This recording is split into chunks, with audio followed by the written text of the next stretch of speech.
My name is Olivia Harvard, and my client is the Associate Director of Operational Excellence at a large pharmaceutical company.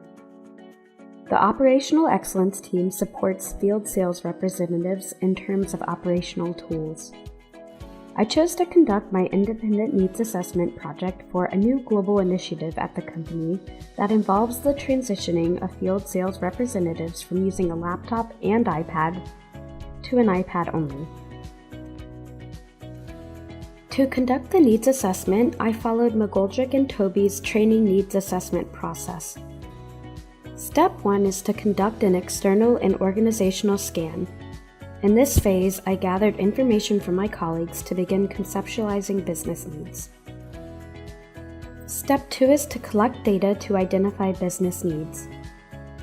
During this phase of my needs assessment, I identified the One Device initiative not only as a business strategy that must be supported, but also, because end-user training was not included in initial planning, I identified the implementation of the initiative as a potential problem that must be resolved.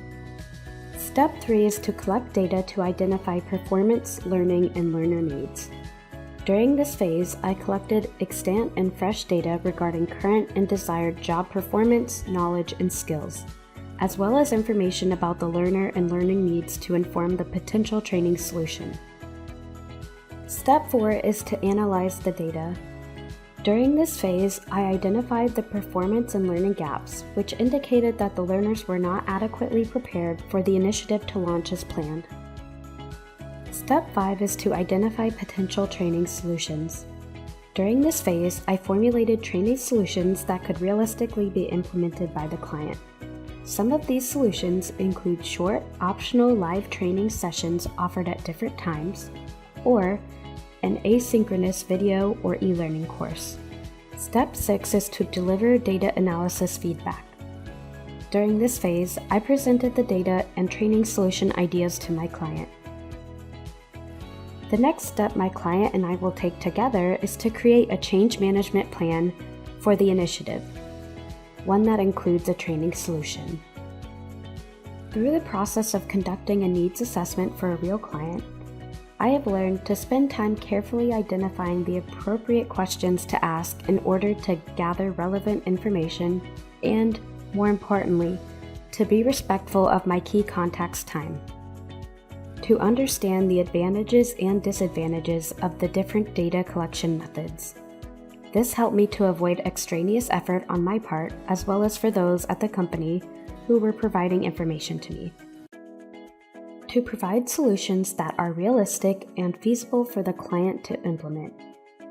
The conclusion of my needs assessment is that the best solution is to delay the One Device initiative or to stop it altogether. However, that solution is not realistic because the initiative is a global mandate, so something else will have to be done. My recommendations are to keep in mind that the client is likely working full-time with professional and personal obligations. Take the time to prepare and be sure you're not asking them to do work beyond what is needed for your needs assessment project. Compare and contrast the data collection methods described in the textbook and do your own additional research to find the best methods for your project. Conduct an organizational scan to best understand what solutions could possibly be implemented. Prior to this semester, I could not have explained what it meant to conduct a needs assessment. During this course, I have learned not only what a needs assessment is and how to conduct one, but also the importance of needs assessment and providing data-driven feedback and solutions.